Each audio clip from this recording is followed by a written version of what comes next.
Praise the Lord. கர்த்தர் நல்லவர், கர்த்தர் நல்லவர், கர்த்தர் நல்லவர். ஆண்டவருடைய நாமத்துக்கு மகிமையும் கிருபையும் தயவும் உண்டாவதாக. தேவனுடைய செய்திக்கு ஆதாரமாய் வேதத்திலிருந்து ஒரு வசனத்தை வாசிக்கிறேன்.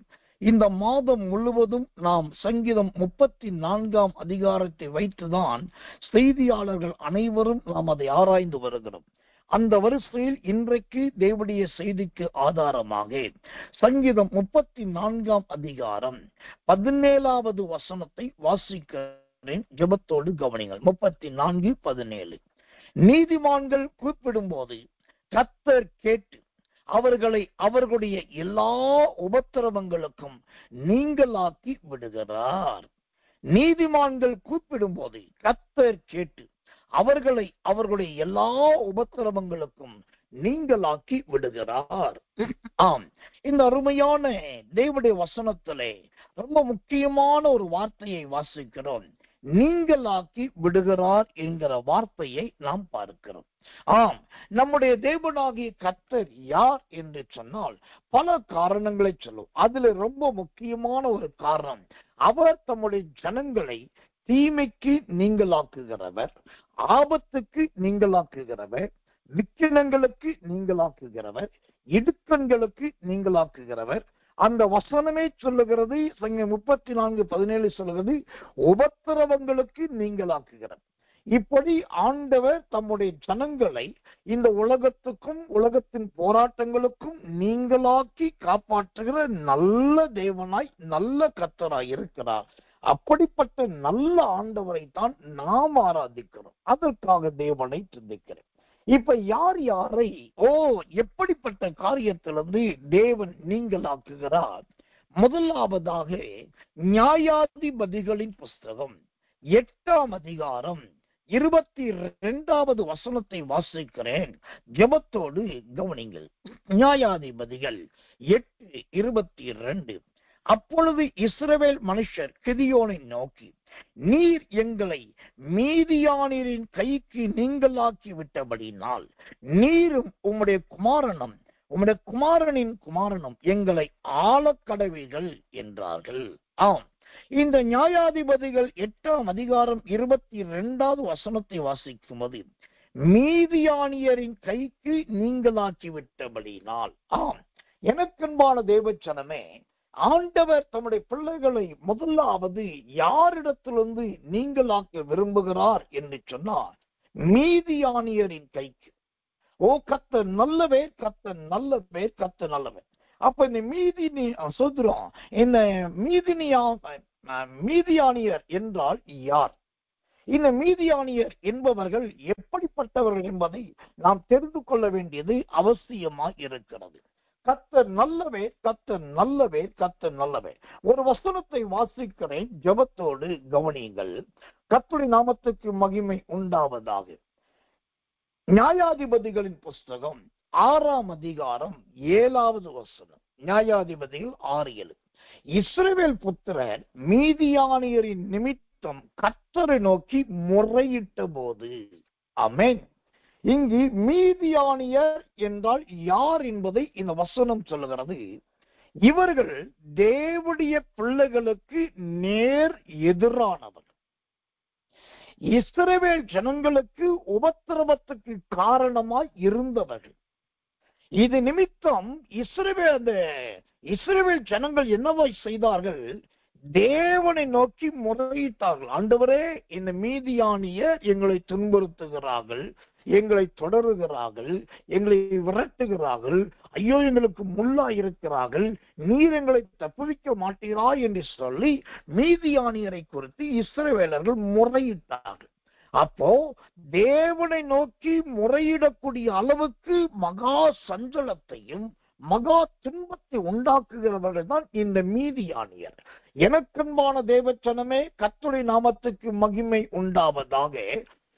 இன்னைக்கு உங்க வாழ்க்கையில கூட ஏதாவது நினைச்சு புலம்புறதுக்கு, எப்பயுமே அழுகிறதற்கு, அல்லது ஒரே வேதனைப்படுத்தக்கூடிய மீதியானியர் உங்க ஜீவியத்தில் இருக்கிறாங்களா? எழுதி வைத்துக் கொள்ளுங்கள்.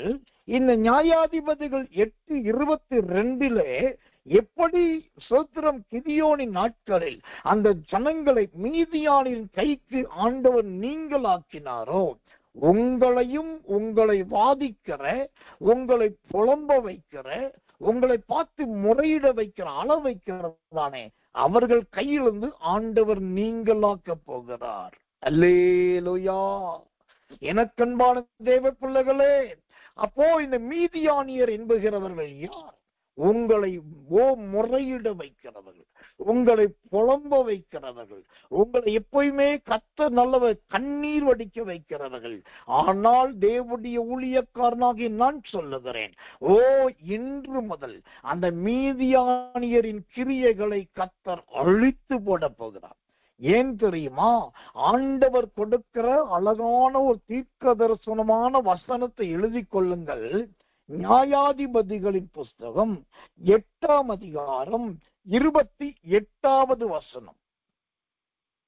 நியாயாதிபதிகள் 8:28. இந்த பிரகாரம் மீதியானியர் திரும்ப தலையெடுக்க கூடாதபடிக்கு இஸ்ரவேல் புத்திரருக்கு முன்பாக தாழ்த்தப்பட்டார்கள். அல்லேலூயா. மீதியானியர்கள் தலையெடுக்க கூடாதபடிக்கு தாழ்த்தப்பட்டார்கள். எழுதி வைத்துக் கொள்ளுங்க. உங்களை துன்புறுத்தி, வாதித்து, கஷ்டப்படுத்தி, வேதனைப்படுத்தி, உங்களுக்கு முள்ளும் குறுக்குமா இருக்கிறவர்கள் யாரோ அவர்களை நியாயாதிபதிகள் 8:28 படி உங்க கண்ணுக்கு முன்பாகவே தேவன் அவர்களை தாழ்ந்து போகச் செய்வார். ஒரு காலத்துல மீதியானியர் இஸ்ரவேலை மேற்கொண்டார்கள். இப்ப கர்த்தர் வந்த காரணத்தினாலே இஸ்ரவேலை மீதியானியரை மேற்கொண்டார்கள். அதனால் மீதியானியரால் தலை தூக்க முடியவில்லை.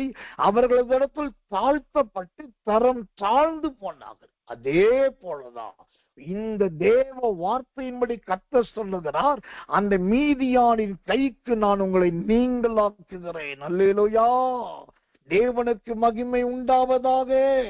இந்த சங்கீதம் 34:17 சொல்லுகிறபடி உபத்திரவத்துக்கு நீங்களாக்குகிற தேவன் மீதியானியர் என்கிற எல்லா உபத்திரவத்துக்கும் உங்களை நீங்களாக்குவார். இது கர்த்தருடைய வார்த்தை. இது மாறாது. இது நடக்கும். இது நிறைவேறும். கர்த்தர் நல்லவர், கர்த்தர் நல்லவர், கர்த்தர் நல்லவர். இரண்டாவதாக தேவன் தம்முடைய ஜனங்களை யாருக்கு நீங்களாக்கி காப்பாற்றுகிறார்? 1 சாமுவேலின் புஸ்தகம் 7ஆம் அதிகாரம் 3வது வசனம். 1 சாமுவேல் 7:3 வாசிக்கிறேன். அப்பொழுது சாமுவேல் இஸ்ரவேல் குடும்பத்தார் யாவரையும் நோக்கி, நீங்கள் உங்கள் முழு இருதயத்தோடும் கர்த்தரிடத்தில் திரும்புகிறவர்கள் ஆனபடியினால் அந்நிய தேவர்களையும் அஸ்தரோத்தையும் உங்கள் நடுவிலிருந்து விலக்கி உங்கள் இருதயத்தை கர்த்தருக்கு நேராக்கி அவர் ஒருவருக்கே ஆராதனை செய்யுங்கள். அப்பொழுது அவர் உங்களை பெலிஸ்தருடைய கைக்கு நீங்களாக்கி விடுவார். அல்லேலூயா.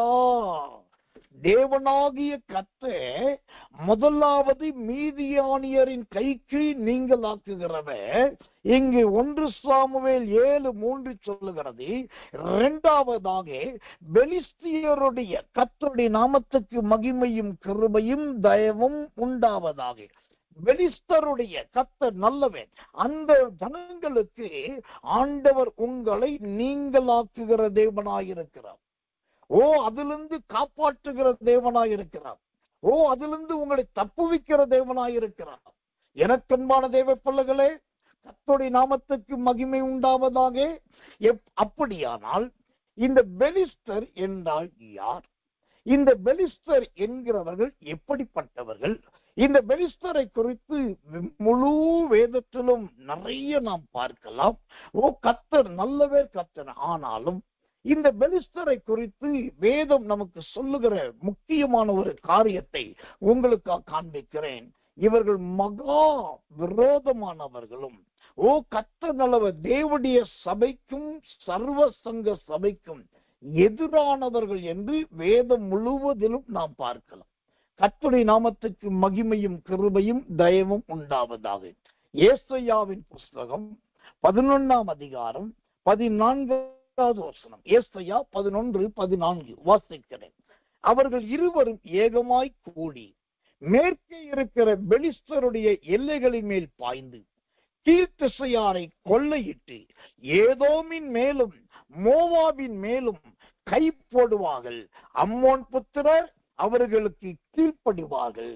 இங்கு கவனிங்க, இந்த பெலிஸ்தரை குறித்து நாம் பார்க்கும் போது இவங்க எப்பயுமே ஒரு கூட்டமாய் இருக்கிறவர்கள். தனியா போனோம் தனியா வந்தோம் கிடையாது, ஒரு கூட்டமா போவாங்க. தேவ ஜனங்களை இஸ்ரவேலரை பாடுபடுத்துவாங்க, கொள்ளையடிப்பாங்க, திருடுவாங்க, கொலை செய்வாங்க.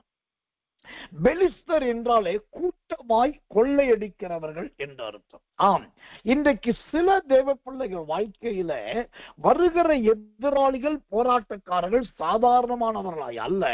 அவங்க தனக்கு சொந்தக்காரர்கள், உறவுக்காரர்கள், தெரிந்தவர்களை வச்சுக்கிட்டு தான் ஒரு பெரிய சேனைக்கு தலைவன் மாறி, ஒரு கூட்டத்துக்கு தலைவி மாறி கூட்டமாதான் போராட வர்றாங்க. போராட்டக்காரர்கள் இந்த நாட்களில் வருகிறவர்கள் கூட்டம் கூட்டமாய் வருகிறார்கள். ஆனா தெளிவா நீங்க எழுதி வச்சுக்கணும், அவங்க பெலிஸ்தரை போல கூட்டமாய் வருகிறவர்களா இருந்தாலும், வந்து ஒரே இடத்துல தங்குகிறவர்களா இருந்தாலும், அதை விட நம்முடைய தேவன் பரம சேனையோடு வருகிற தேவனாய் இருக்கிறார். பெலிஸ்தர்கள் 1000 பேரோடு வரலாம், பெலிஸ்தர்கள் 10,000 என்கிற 10,000 பேரோடு வரலாம். அவங்க 1000 அல்ல, 10,000 அல்ல, லட்சம் பேரோடு வந்தாலும் சரி, அவர்களை விட நமக்காக சகாயம் பாராட்டும்படி வருகிற ஒரு தேவன் உண்டு. அவர் முழு இராணுவத்தோடு வருகிற தேவன். அல்லேலூயா! கர்த்தருடைய நாமத்துக்கு மகிமையும் கிருபையும் தயவும் உண்டாவதாக. எனக்கன்பான தேவ பிள்ளைகளே, மீதியானியரின் கைக்கு தப்புவிக்கிற தேவன் இங்கு கூட்டமாய் வருகிற பெலிஸ்தருடைய கைக்கும் ஆண்டவர் உங்களை முற்றிலுமாய் கர்த்தர் நல்லவே காப்பாற்றி அதிலிருந்து மீட்டெடுத்து அவர்களுக்கு முன்பாகவே உங்களுக்கு ஒரு இடத்தை வாய்க்க செய்து அந்த இடத்துல உங்களை நிரந்தர குடியிருப்பாய் குடியிருக்க செய்து அவர்களுக்கு முன்பாகவே உங்களுக்கு தோட்டம் தரவுகள் எல்லாவற்றையும் கர்த்தர் கொடுத்து அவர்களுக்கு முன்பாகவே நீங்கள் கர்த்தருடைய சமூகத்திலே நீடித்த நாட்களாய் நிலைத்திருக்கும்படி கர்த்தர் செய்வார். அல்லேலூயா! கர்த்தர் நல்லவர், கர்த்தர் நல்லவர், கர்த்தர் நல்லவர். இந்த பெலிஸ்தரை குறித்த ஒரு கருகலான வசனத்தை வாசிக்கிறேன் பாருங்கள். 1 சாமுவேல் 14ஆம் அதிகாரம் 19வது வசனம். 1 சாமுவேல் 14:19.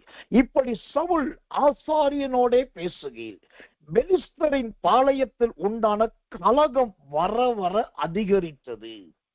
பெலிஸ்தரின் பாளையத்தில் உண்டான கலகம் வர வர அதிகரித்தது.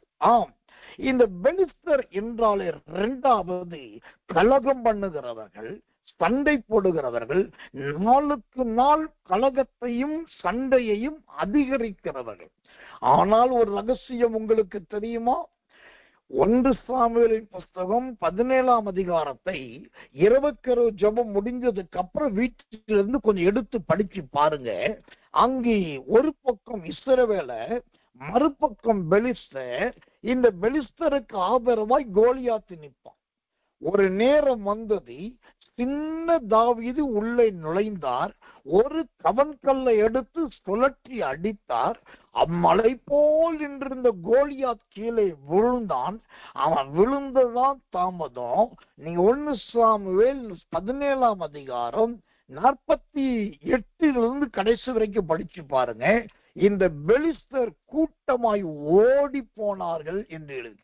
யாருக்கு பயந்து ஓடினார்கள்? சவுலுக்கு பயந்து அல்ல, இஸ்ரவேலின் இராணுவத்துக்கு பயந்து ஓடவில்லை. ஒரு தாவீதை பார்த்து பயந்து அவர்கள் ஓடினார்கள். தன்னுடைய தலைவன் கோலியாத் கீழே விழுந்துட்டான். தன்னுடைய தலைவனாகிய கோலியாத்தின் தலையை வெட்டியாச்சு.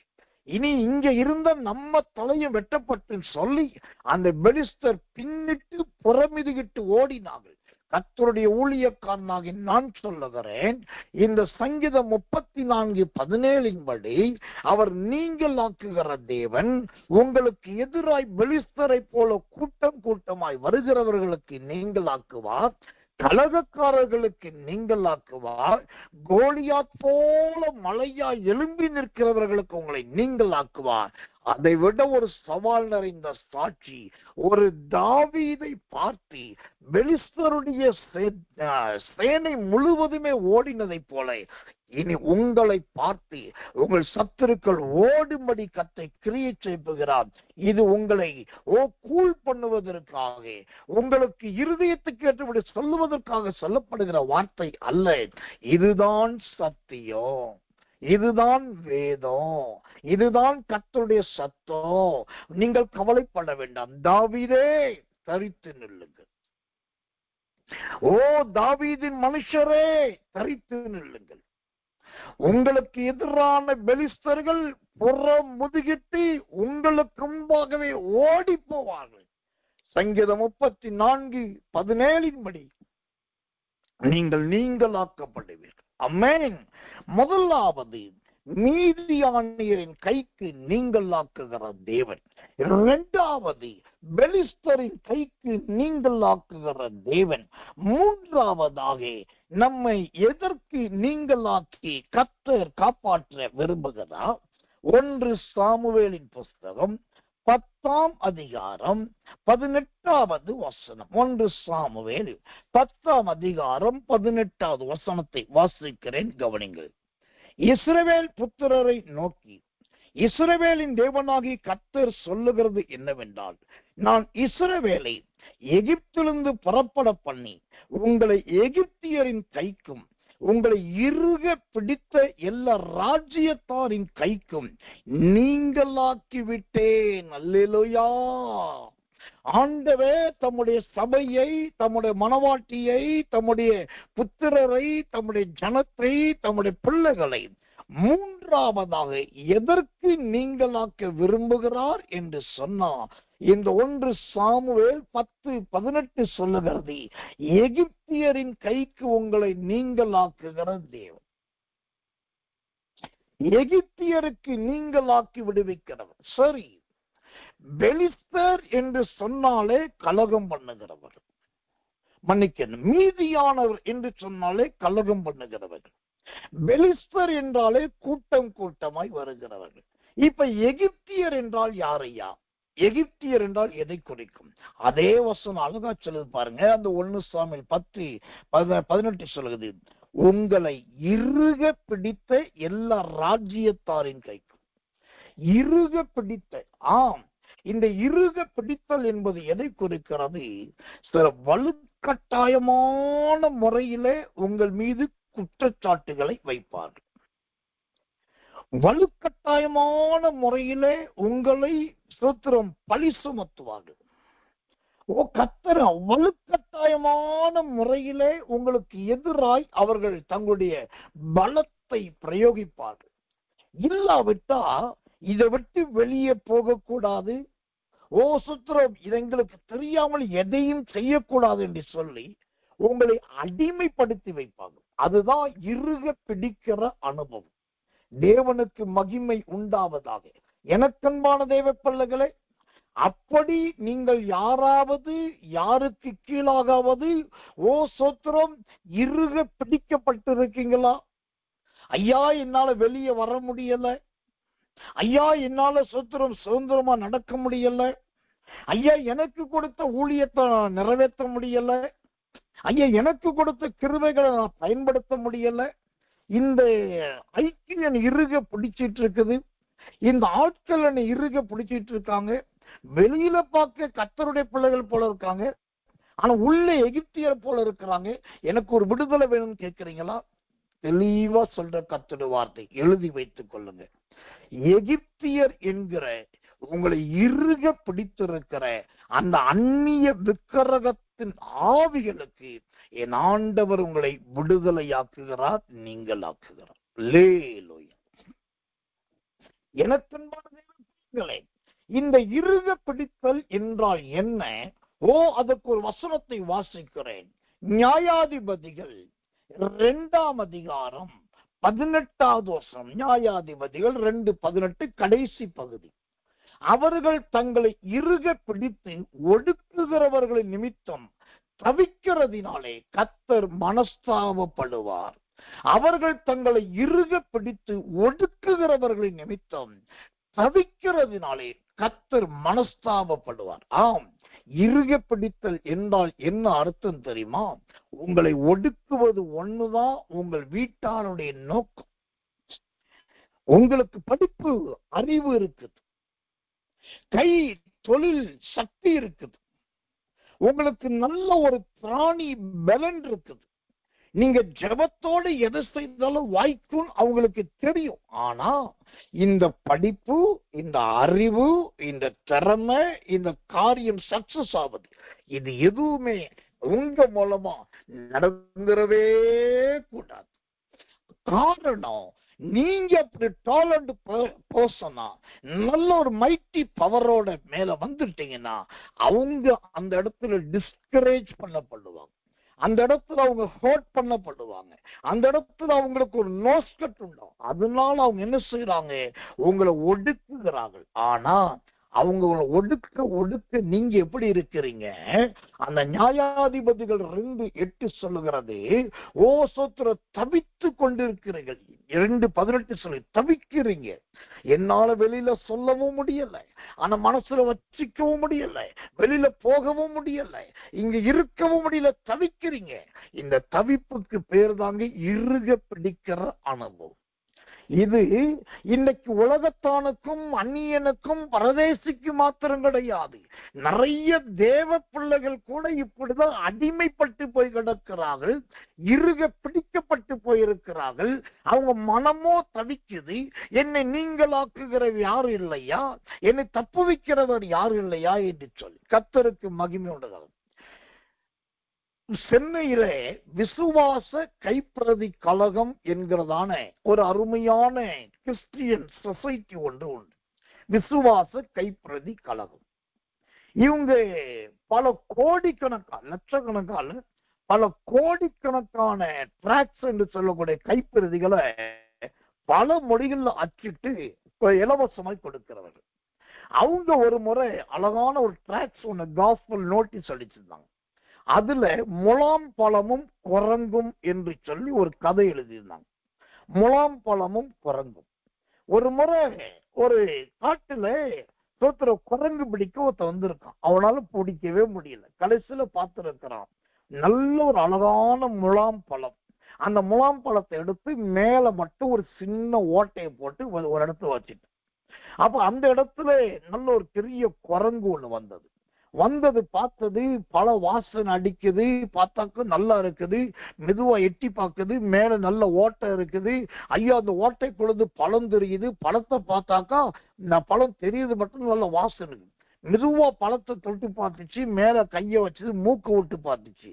இன்னும் வாசனை மூக்கு தொடச்ச உடனே அப்படி சொத்துறோம் வாய் நான் கடிச்சு திங்க முடியல, கைய வச்சு அப்படி திங்க ஆரம்பிச்சு.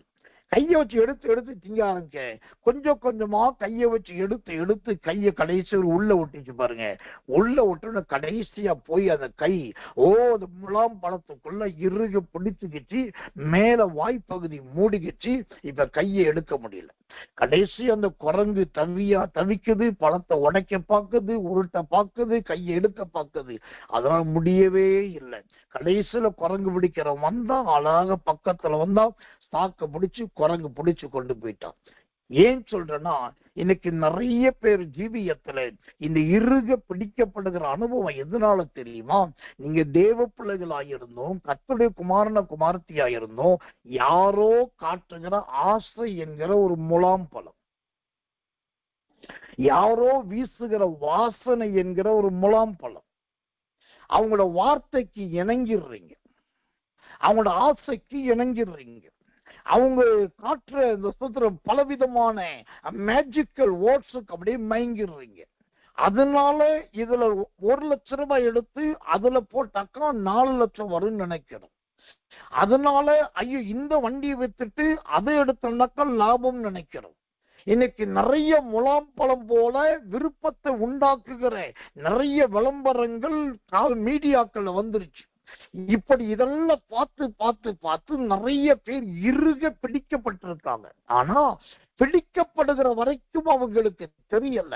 கையும் மாட்டிக்கிச்சு, முலாம்பழம் மூடிக்கிச்சு, வெளியே எடுக்க முடியல, பல உடையவும் மாட்டேங்குது, கை வரவும் மாட்டேங்குது. இப்ப அந்த குரங்கு தவிச்ச மாதிரி நிறைய பேர் தவிக்கிறாங்க. ஒன்னு தெரிந்து கொள்ளுங்க, ஒரு அருமையான சத்தியத்தை, ஒரு அனுபவத்தை உங்களுக்கு கற்றுக் கொடுக்கிறேன். உங்களுக்கு விளம்பரங்கள் வரலாம், மீடியாக்கள் வரலாம், நான் பலர் தெரிந்தவர்கள் சொல்லலாம். என்ன சொன்னாலும் சரி, நீங்க எந்த காரியத்தை செய்தாலும் ஒரு ஜெபம் பண்ணி ஆண்டவர்கிட்ட கேளுங்க. எனக்கு அவர் சொல்றார் ஆண்டவரே, இவர் சொல்றார் ஆண்டவர், உண்மைதான், நீர் என்ன சொல்லுகிறீர்?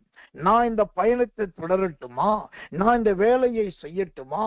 இந்த பொருளை வாங்கட்டுமா? இதை பிள்ளைகளுக்கு கொடுக்கட்டுமா? இதை மாற்றட்டுமா வேண்டாமா? ஒரு ஜெபம் பண்ணி கேளுங்க. அப்படி நீங்க கேட்டு கேட்டு கேட்டு செய்கிறவர்களா இருந்தா இந்த இறுக பிடிக்கப்படுகிற பிடித்தலுக்கு நீங்க சிக்கவே மாட்டீங்க. அப்ப இங்கு மூணாவது, தேவன் எதிலிருந்து நீங்களாக்க விரும்புகிறார்? எகிப்தியரின் கை. இந்த எகிப்தியர் என்கிறவர்களை இறுக பிடிக்கிறவர்கள் 400 வருஷம் இறுக்க பிடிச்சு வச்சிருந்தாங்க இஸ்ரவேலர்ல. ஆனா ஒரு மோசையை கர்த்தர் அனுப்பினார். ஒரே ஒரு மோசை தான் வந்தார்.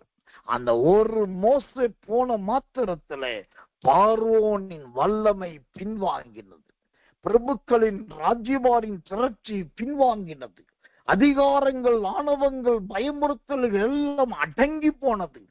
ஒரு மோசையை கர்த்தர் அனுப்பினார். அப்ப இங்க என்ன ரகசியம்? உங்களை நீங்களாக்க வேண்டுமானால் உங்களுக்கு உங்க வீட்டை தேடி ஒரு மோசை வரணும். உங்க குடும்பத்தை தேடி கர்த்தர் ஒரு மோசையை அனுப்பணும். உங்களுக்குன்னு ஒரு மோசை தேவனால் கொண்டு வரப்படணும். அந்த மோசை வந்தா உங்களை பிடிச்சிருக்கிற பார்வோன் நடுங்குவான். உங்களை துரத்துகிற பார்வோனின் சேனைகள் கவிழும். நீங்க அந்த முலாம்பழத்திலிருந்து, பிடிமானத்திலிருந்து வெளியே வருவீர்கள். அப்போ இங்க சொல்லப்படுகிற மோசை என்கிறது யார்? அதுதான் சத்தியத்தை அறிவீர்கள், சத்தியம் உங்களை விடுதலையாக்கும் என்கிற அந்த வேத வசனம். உங்களுக்கு அந்த பிடிமானத்திலிருந்து விடுவிக்கக்கூடிய ஒரு வாக்கு தத்துவம் வரணும். ஒரு நல்ல வசனம் கிடைக்கணும், ஒரு சத்தியம் கிடைக்கணும். அந்த வசனம், அந்த சத்தியம், அந்த வாக்கு தத்துவம் கிடைச்சிருச்சு அப்படின்னா தேவனுக்கு மகிமை உண்டாவதாக. இந்த எகிப்தியரின் கையாகி பிடிக்கி இறுக பிடிக்கிறவர்களுக்கு நீங்கள் தப்புவீர்கள். ஆண்டவர் உங்களை தப்பு வைப்பார். அல்லேலூயா! கர்த்தருடைய நாமத்துக்கு மகிமையும் கிருபையும் தயவும் உண்டாவதாக. கர்த்தர் நல்லவே, கர்த்தர் நல்லவே. இஸ்ரவேல் ஜனங்களை ஆண்டவர் மோசையை அனுப்பி விடுதலை ஆக்கினதை போல உங்களை எல்லாருடைய பிடிக்கும் ஆண்டவர் நீங்கள் ஆக்குவார். நீங்கள் தப்பு வைக்கப்படுவீர்கள். கர்த்தர் நல்லவே, கர்த்தர் நல்லவே, கர்த்தர் நல்லவே. இன்னொரு முக்கியமான சோத்திர நீங்களாக்குதலை தீர்க்க தரிசனமான பகுதியை சொல்லி நான் முடிக்கிறேன்.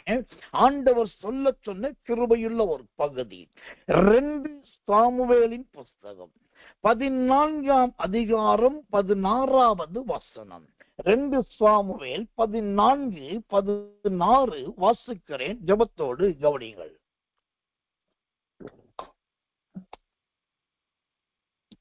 என்னையும் என் குமாரரையும் ஏகமாய் தேவனுடைய சுதந்திரத்துக்கு புறம்பாக்கி அழிக்க நினைக்கிற மனுஷனுடைய கைக்கு தமது அடியாளை நீங்களாக்கி விடும்படி ராஜா கேட்பார். அல்லேலூயா! அழிக்க நினைக்கிற மனுஷனுடைய கைக்கு, முதலாவது மீதியானின் கைக்கு தப்பு வைக்கிற தேவன், 2வது சோத்திர பெலிஸ்தருடைய கைக்கு தப்பு வைக்கிற நீங்களாக்குகிற தேவன், 3வது எகிப்தியரின் கைக்கு நீங்களாக்குகிற தேவன். இப்ப 4வது கர்த்தருடைய தீர்க்கதரிசன வார்த்தை சொல்லுது, உங்களை அழிக்க நினைக்கிறவர்களின் கைக்கு அவர் நீங்களாக்குகிற தேவன். அல்லேலூயா! இந்த பிரச்சனை எங்க ஆரம்பிக்குது பாருங்க, மீதியானியர் என்கிற சண்டையில் ஆரம்பிக்குது.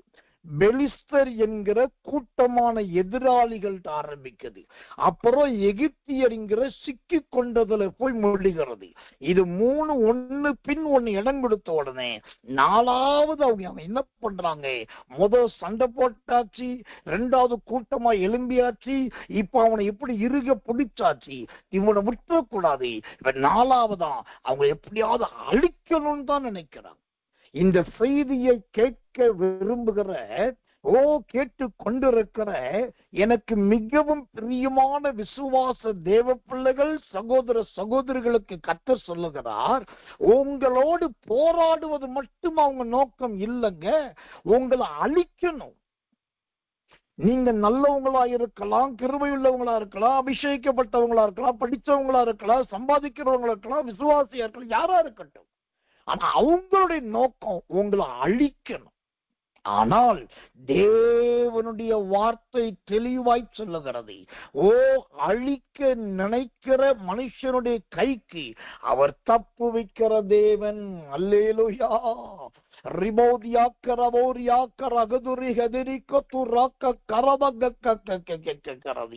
எனக்கன்பான தேவ பிள்ளைகளே, அழிக்க நினைக்கிற அந்த ஜனத்துக்கு என் ஆண்டவர் உங்களை காக்கிறவே, அவர் உங்களை தப்புவிக்கிறவே, அவர் உங்களை விடுதலை ஆக்குகிறவே. அவங்க என்னமும் நினைக்கட்டும், எதையும் நினைக்கட்டும், உங்களுக்கு எதிராக ஏதாவது செய்தரணும் சொல்லி கங்கணம் கட்டட்டும், ஆனால் எழுதி கொள்ளுங்க, அவர்களால் உங்களை அழிக்கவே முடியாது. வேதத்திலே மோசையை அழிச்சவனு தான் ஒட்டுமொத்த எகிப்தியரும் எழும்பினார்கள். வேதத்துல நோவாவை அழிச்சிருந்தா அந்த கால மனிதர்கள் எழும்பினார்கள். வேதத்துல நல்லவே அந்த சோதோம் குமரா பட்டணத்துல இருந்த நீதிமான லோத்தை அழிச்சிருந்தா நினைத்தார்கள்.